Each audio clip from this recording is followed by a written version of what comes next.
नमस्कार दोस्तों, विमर्श के इस अंक में आपका स्वागत है।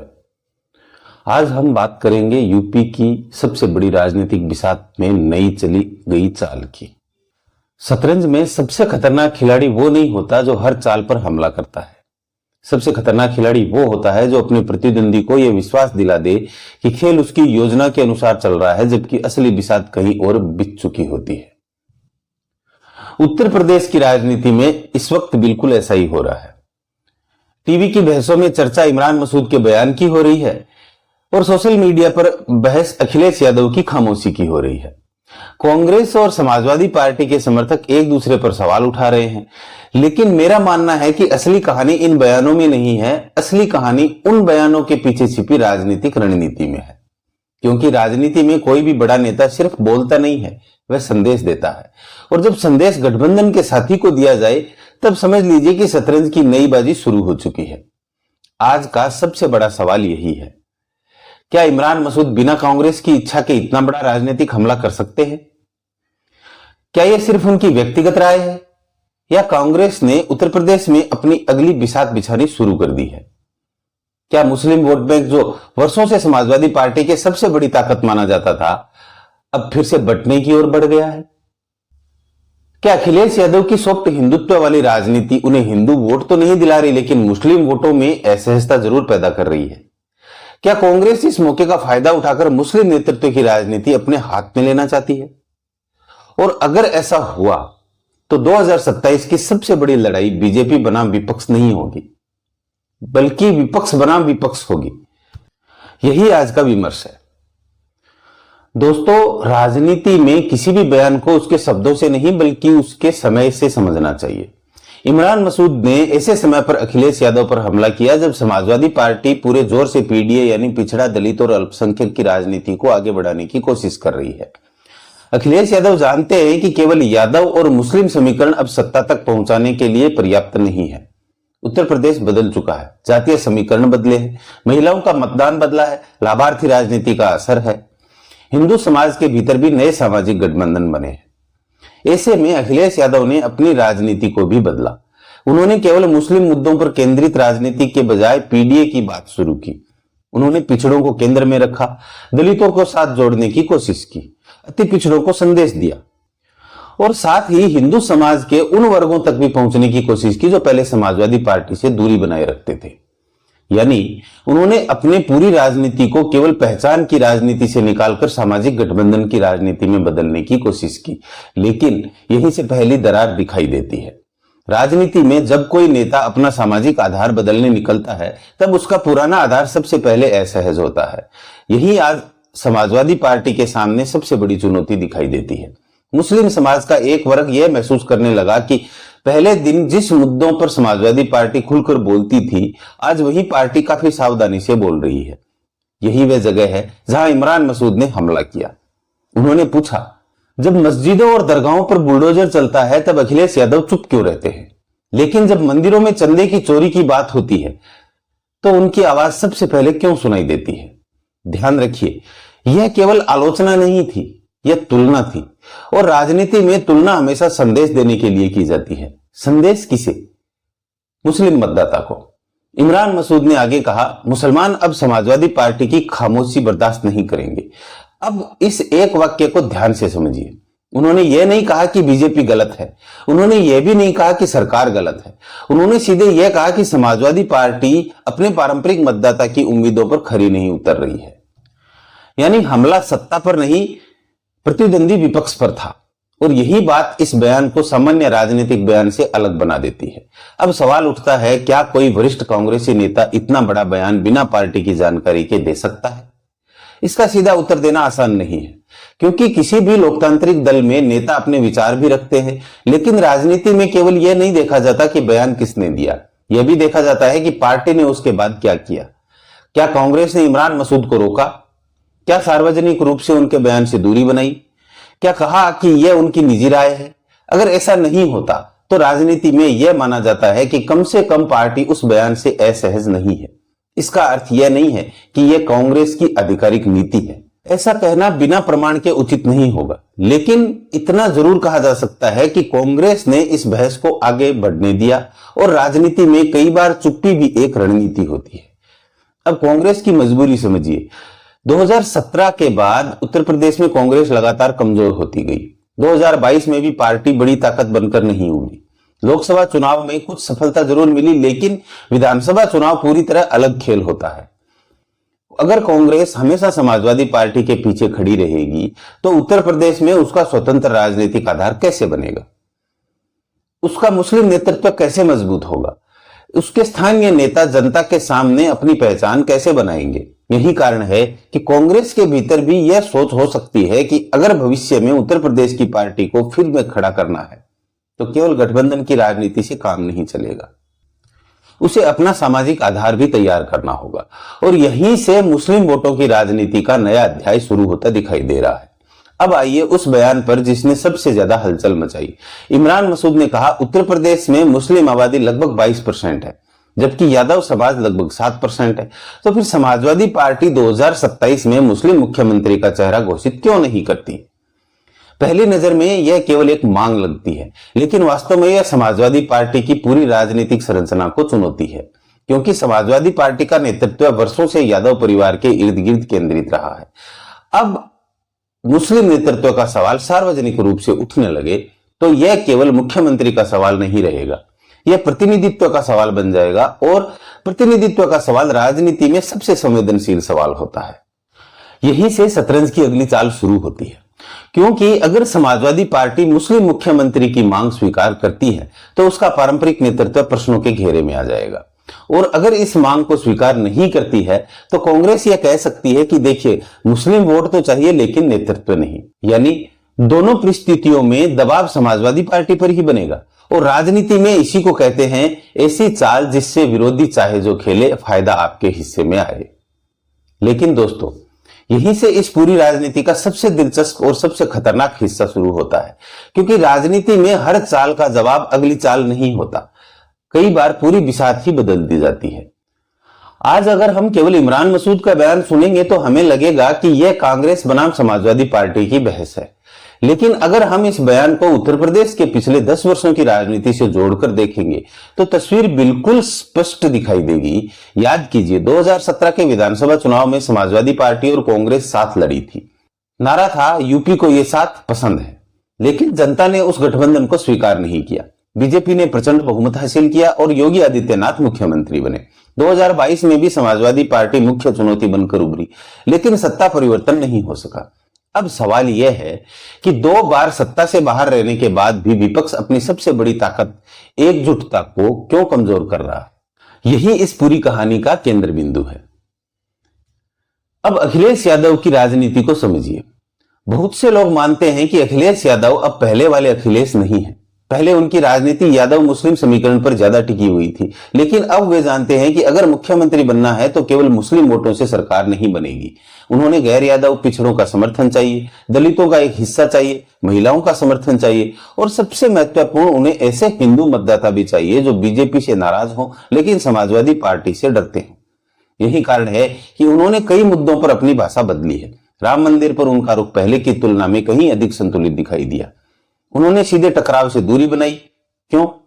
क्योंकि उन्हें पता है कि अयोध्या अब केवल धार्मिक मुद्दा नहीं है, बल्कि करोड़ों लोगों की भावनाओं से जुड़ा विषय है। अगर वे खुलकर विरोध करेंगे तो हिंदू वोट उनसे दूर जा सकता है, लेकिन राजनीति में हर संतुलन की कीमत होती है और आज वही कीमत उनसे पूछी जा रही है। इमरान मसूद ने इस बिंदु पर हमला किया। उन्होंने संकेत दिया कि जब मुस्लिम समाज के धार्मिक मुद्दे आते हैं तब समाजवादी पार्टी की आवाज धीमी हो जाती है, लेकिन दूसरे मुद्दों पर पूरी ताकत से बोलती है। यानी संदेश साफ था, अगर समाजवादी पार्टी मुस्लिम समाज की मुख्य आवाज नहीं बनेगी तो कांग्रेस बनेगी। यह केवल बयान नहीं था, राजनीतिक दावा था। अब एक और सवाल, क्या कांग्रेस वास्तव में मुस्लिम वोट वापस चाहती है? मेरा मानना है कि हर राजनीतिक दल अपना राजनीतिक सामाजिक आधार बढ़ाना चाहता है, लेकिन यह कहना कि कांग्रेस ने आधिकारिक रूप से समाजवादी पार्टी से मुस्लिम वोट छीनने की रणनीति घोषित कर दी है, ऐसा सार्वजनिक रूप से सिद्ध नहीं है। हाँ, राजनीतिक संकेत जरूर दिखाई दे रहे हैं। कांग्रेस के कई नेता लगातार अपनी स्वतंत्र पहचान बनाने की कोशिश कर रहे हैं। इमरान मसूद का बयान भी उसी प्रयास का हिस्सा माना जा सकता है। लेकिन अंतिम निष्कर्ष निकालना अभी जल्दबाजी होगी। अब सोचिए, अगर मुस्लिम मतदाता के सामने 3 विकल्प खड़े हो जाएं, समाजवादी पार्टी, कांग्रेस और ओवैसी, तो सबसे बड़ा नुकसान किसे होगा? बीजेपी को? नहीं। कांग्रेस को? शायद नहीं। सबसे अधिक दबाव समाजवादी पार्टी पर आएगा, क्योंकि उनका पारंपरिक सामाजिक समीकरण ही बदलने लगेगा। अब बात करते हैं ओवैसी की। कुछ साल पहले तक उत्तर प्रदेश में उन्हें बहुत गंभीर खिलाड़ी नहीं माना जाता था, लेकिन राजनीति में खाली जगह कभी खाली नहीं रहती। अगर समाजवादी पार्टी और कांग्रेस एक दूसरे पर हमला करती रही, अगर मुस्लिम समाज में यह संदेश गया कि विपक्ष बटा हुआ है, तो स्वाभाविक रूप से कुछ क्षेत्रों में ओवैसी अपनी जमीन बनाने की कोशिश करेंगे। यह कहना कि पूरा मुस्लिम वोट उनके पास चला जाएगा अभी तथ्यों के आधार पर सही नहीं होगा, लेकिन यह भी सच है कि जितना अधिक विपक्ष में भ्रम होगा, उतना अधिक अवसर नए राजनीतिक विकल्प को मिलेगा। यही राजनीति का नियम है। अब शतरंज की भाषा में इसे समझिए। मान लीजिए समाजवादी पार्टी वजीर है, कांग्रेस हाथी है, ओवैसी ऊंट है और बीजेपी राजा की सुरक्षा में पूरे मोहरे व्यवस्थित करके बैठी है।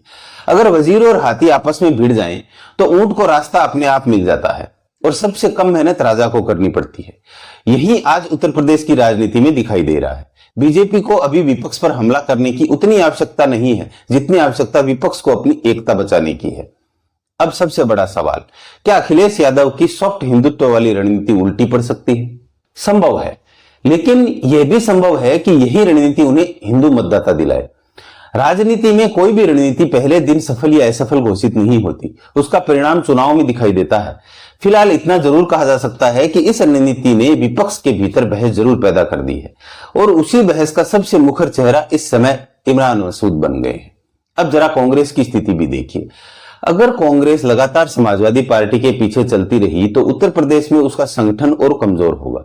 अगर वह अपनी अलग पहचान बनाने की कोशिश करती है तो गठबंधन में तनाव बढ़ेगा। यानी कांग्रेस भी आसान स्थिति में नहीं है, उसे भी 2 बिसातों पर एक साथ खेलना पड़ रहा है। एक तरफ गठबंधन बचाना है तो दूसरी तरफ अपनी पार्टी को भी जिंदा रखना है। यही उसकी सबसे बड़ी राजनीतिक चुनौती है और यहां से 2027 की लड़ाई केवल बीजेपी बनाम विपक्ष नहीं रह जाती, बल्कि विपक्ष के भीतर नेतृत्व की लड़ाई भी बन जाती है। क्योंकि अंततः सवाल केवल सीटों का नहीं है, सवाल यह भी है कि उत्तर प्रदेश में विपक्ष का सबसे बड़ा चेहरा कौन होगा?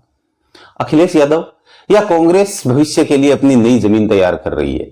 यही वह प्रश्न है जिसका उत्तर आने वाले महीनों की राजनीति तय करेगी। लेकिन दोस्तों, अब इस पूरी शतरंज की आखिरी बाजी समझिए। राजनीति में चुनाव केवल वोटों से नहीं जीते जाते, चुनाव उस धारणा से जीते जाते हैं जो जनता के मन में बनती है। और इस समय उत्तर प्रदेश में सबसे बड़ा सवाल यह है कि जनता के सामने कैसी तस्वीर बन रही है। अगर जनता को यह दिखाई देता है कि विपक्ष एकजुट होकर सरकार का मुकाबला कर रहा है तो मुकाबला कठिन होता है। लेकिन अगर जनता को यह दिखाई देने लगे कि विपक्ष के नेता ही एक दूसरे पर भरोसा नहीं कर रहे हैं, तो सबसे बड़ा राजनीतिक लाभ स्वाभाविक रूप से सत्ता पक्ष को मिलता है। यही कारण है कि इमरान मसूद के बयान को केवल एक बयान मानकर छोड़ देना राजनीतिक विश्लेषण नहीं होगा, इसके पीछे का संदेश समझना होगा। अब एक बार फिर उस मूल प्रश्न पर लौटते हैं, क्या इमरान मसूद बिना कांग्रेस की इच्छा के ऐसा बयान दे सकते हैं? इसका ईमानदार उत्तर यही है कि सार्वजनिक रूप से ऐसा कोई प्रमाण उपलब्ध नहीं है कि यह कांग्रेस आला कमान की आधिकारिक रणनीति है। लेकिन राजनीति में केवल आधिकारिक बयान ही मायने नहीं रखते, कई बार नेता ट्रायल बैलून भी छोड़ते हैं, यानी ऐसा बयान जो जनता और कार्यकर्ताओं की प्रतिक्रिया परखे। अगर प्रतिक्रिया अनुकूल हो तो वही बात आगे बढ़ाई जाती है, अगर विरोध हो तो कहा जाता है ये व्यक्तिगत राय थी। इसलिए यह संभव है कि इमरान मसूद अपनी राजनीतिक शैली के अनुसार बोल रहे हो। यह भी संभव है कि कांग्रेस उत्तर प्रदेश में अपना स्वतंत्र पहचान मजबूत करना चाहती हो। इन दोनों संभावनाओं के बीच की सच्चाई समय बताएगा। अब उस सवाल पर आइए जो शायद समाजवादी पार्टी के लिए सबसे कठिन है। अगर मुस्लिम वोट धीरे धीरे कांग्रेस और ओवैसी की ओर खिसकने लगे तो अखिलेश यादव के पास बचेगा क्या? देखिए, समाजवादी पार्टी की ताकत केवल मुस्लिम वोट नहीं है, उसके पास यादव वोट है। उसने पीडीए के माध्यम से गैर यादव पिछड़ों और दलितों तक पहुंचने की भी कोशिश की है। अगर वह इन वर्गों में विस्तार करने में सफल रहती है तो मुस्लिम वोटों में कुछ कमी आने के बावजूद वह प्रतिस्पर्धी बनी रह सकती है। लेकिन अगर हिंदू वोटों में अपेक्षित बढ़त न मिले और मुस्लिम वोट में भी बिखराव हो जाए तो यह समाजवादी पार्टी के लिए गंभीर चुनौती होगी। यही कारण है कि अखिलेश यादव इस समय बेहद संतुलित भाषा बोल रहे हैं। अब कांग्रेस की शतरंज देखिए। अगर अखिलेश हिंदू वोटों की तरफ बढ़ते हैं तो कांग्रेस मुस्लिम मतदाताओं में अपनी स्वीकार्यता बढ़ाने की कोशिश कर सकती है। अगर भविष्य में गठबंधन होता भी है तो कांग्रेस ज्यादा सीटें और ज्यादा राजनीतिक महत्व मांग सकेगी। यानी यह लड़ाई केवल वोटों की नहीं बार्गेनिंग पावर की भी है। उत्तर प्रदेश में जितना बड़ा आपका सामाजिक आधार होगा, गठबंधन में आपकी उतनी ही स्थिति मजबूत होगी। अब बीजेपी की स्थिति समझिए। बीजेपी चाहेगी कि विपक्ष का यह तनाव जितना लंबा चले उतना अच्छा, क्योंकि जब विपक्ष अपने सामाजिक समीकरण बचाने में व्यस्त होगा तब सत्ता पक्ष अपने संगठन, लाभार्थी योजना और बूथ प्रबंधन पर ध्यान केंद्रित कर सकेगा। यही कारण है कि राजनीतिक विश्लेषक अक्सर कहते हैं विपक्ष की सबसे बड़ी चुनौती बीजेपी नहीं बल्कि विपक्ष की अपनी एकजुटता है। अब ओवैसी की भूमिका की बात करते हैं। क्या ओवैसी उत्तर प्रदेश में निर्णायक शक्ति बन जाएंगे? अभी ऐसा कहना जल्दबाजी होगी। उनका संगठन अभी समाजवादी पार्टी या बीजेपी जितना व्यापक नहीं है, लेकिन अगर मुस्लिम मतदाताओं में असंतोष बढ़ता है तो कुछ क्षेत्रों में उन्हें राजनीतिक अवसर जरूर मिल सकते हैं। राजनीति में खाली जगह हमेशा कोई न कोई भरता है। अब एक और महत्वपूर्ण बात, 2027 का चुनाव केवल धर्म या जाति पर नहीं लड़ा जाएगा। रोजगार, महंगाई, कानून व्यवस्था, स्थानीय उम्मीदवार, संगठन, महिला मतदाता, युवा मतदाता, सरकारी योजना, ये सभी मुद्दे चुनाव को प्रभावित करेंगे। इसलिए केवल आज के बयानों के आधार पर चुनाव का परिणाम तय मान लेना सही नहीं होगा, लेकिन आज के बयान आने वाले चुनाव की दिशा कुछ संकेत जरूर दे रहे हैं। शतरंज में एक सिद्धांत होता है, अगर आपके मोहरे एक दूसरे की रक्षा नहीं कर रहे तो विरोधी को हमला करने की जरूरत ही नहीं पड़ती। आज उत्तर प्रदेश की विपक्षी राजनीति इसी मोड़ पर खड़ी दिखाई दे रही है। कांग्रेस अपनी जमीन तलाश रही है, समाजवादी पार्टी अपना विस्तार चाहती है, ओवैसी अवसर खोज रहे हैं और बीजेपी अपने संगठन के साथ तैयार बैठी है। अब सवाल यह नहीं है कि सबसे ताकतवर कौन है, सवाल यह है कि सबसे अनुशासित कौन है। तो आज के पूरे विमर्श का निष्कर्ष क्या है? पहला, इमरान मसूद के बयान ने समाजवादी पार्टी की रणनीति पर गंभीर राजनीतिक प्रश्न खड़े किए। दूसरा, यह कहना कि यह पूरी तरह कांग्रेस आलाकमान की आधिकारिक रणनीति है अभी प्रमाणित नहीं है, लेकिन लगातार ऐसे बयान राजनीतिक संकेत अवश्य देते हैं। तीसरा, अखिलेश यादव हिंदू और मुस्लिम दोनों वर्गों के बीच संतुलन बनाने की कोशिश कर रहे हैं। यह रणनीति सफल भी हो सकती है और जोखिमपूर्ण भी साबित हो सकती है। चौथा, अगर विपक्ष के भीतर मुस्लिम वोटों को लेकर प्रतिस्पर्धा बढ़ती है तो उसका सबसे बड़ा लाभ बीजेपी को मिल सकता है। और पांचवां, 2027 की लड़ाई अभी शुरू भी नहीं हुई है, बिसात बीत चुकी है, मोहरे अपनी अपनी जगह ले चुके हैं, लेकिन अभी किसी राजा को सह नहीं हुई है और मात तो बिल्कुल भी नहीं। याद रखिए, राजनीति में सबसे खतरनाक खिलाड़ी वह नहीं होता जो सबसे ज्यादा बोलता है। सबसे खतरनाक खिलाड़ी वह होता है जो दूसरे खिलाड़ी को अपनी चाल चलने का भ्रम देता है, जबकि असली खेल उसके दिमाग में पहले से तय होता है।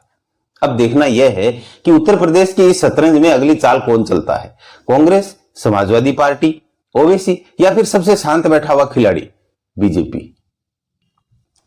आपकी नजर में इमरान मसूद का बयान सिर्फ व्यक्तिगत राय है या उत्तर प्रदेश में कांग्रेस की नई राजनीतिक रणनीति का संकेत? अपनी राय कमेंट में जरूर लिखिए। अगर आपको राजनीति की शतरंज का ऐसा गहरा विश्लेषण पसंद आया हो तो चैनल को सब्सक्राइब कीजिए। मैं मिलता हूं अगले विमर्श में। नमस्कार।